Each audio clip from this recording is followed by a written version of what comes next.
문재인 정부 출범 이후에 그 이선 후퇴와 백의종군을 택했던 소위 삼철이 정치활동을 재개하거나 정치활동을 하려고 하고 있다고 합니다. 전해철 의원은 이해찬 대표의 특보단장을 맡아서 앞으로 할 일이 아마 총선의 단일 대우를 구성을 해서 당권파와 친문 집계를 아우르는 그런 역할을 할 것으로 그렇게 생각을 하고 있습니다. 또 양정철 민주연구원장은 최근에 서훈국정원장을 만나서 비공개 회동을 해서 구설수에 오르더니 이어서 박원순 서울시장, 이재명 경기지사와 잇따라 만나며 내년 총선과 차기 대선을 염두에 둔 그런 회동이라고 짐작할 수밖에 없는 그런 상황입니다. 어떤 공무원보다도 엄격한 정치적 중립성이 요구되는 지방자치단체장이 여당의 연구원과 협약을 맺는 것이 적절한지에 대한 논란을 피하기 어렵다고 생각합니다. 그리고 현재 자유인으로 있는 이호철의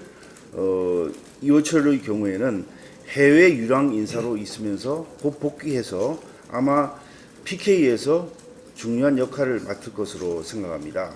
민주당이 철기 시대로 복귀하는 것이 아닌지 그런 생각이 듭니다.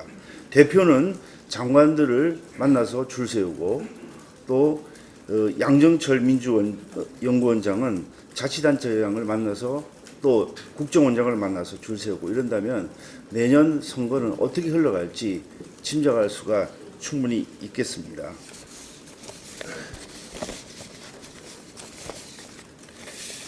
제가 자유한국당 대북제재특위위원장을 맡고 있어서 지난해부터 활동했던 북한 석탄 반입 의혹 규명특별위원회에서 여러 가지 활동을 해서 그동안 의문에 있었던 부분들을 밝힌 바가 있습니다.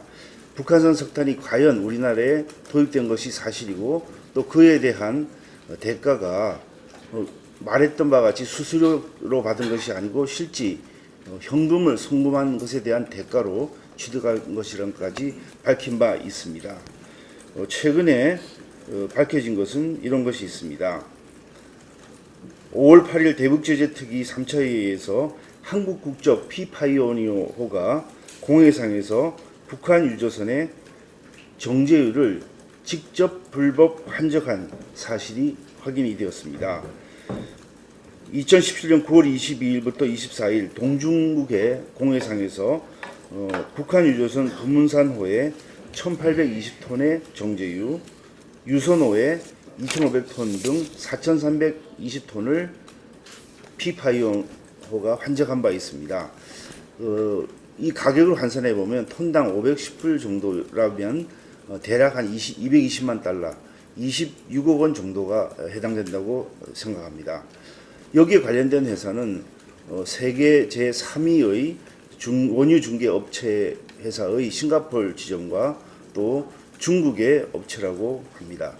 그런데 이 부분에 대해서 석유를 팔 때 과연 매수인은 누구인지 매도인은 누구인지 그에 대한 거래 대금은 어떻게 지급되었는지 또 우리나라의 선박과 북한 선박이 만나서 선원들끼리 어떤 말도 주고받았을 텐데 그 내용에 대해서 알려달라고 해도 전혀 답변이 없습니다. 그래서 이 부분에 대해서는 지난번에 나왔던 북한산 석탄 25,500톤을 반입하려다가 지금 미수에 그친 와이즈 어네스트호에 관련된 것과 함께 수사를 하지 않는 점에 대해서 수사를 촉구하고 만약 이 부분이 계속해서 이런 상태에 있는 것은 더 이상 우리 국민들의 이익에 부합하지 않기 때문에 조만간에 법적 조치를 취할 것임을 알려드리겠습니다. 당의 대북제재특위 활동에 대해서 대표님과 원내대표님 등 당 지도부와 한국당 모든 의원님들의 관심과 성원을 부탁드리겠습니다.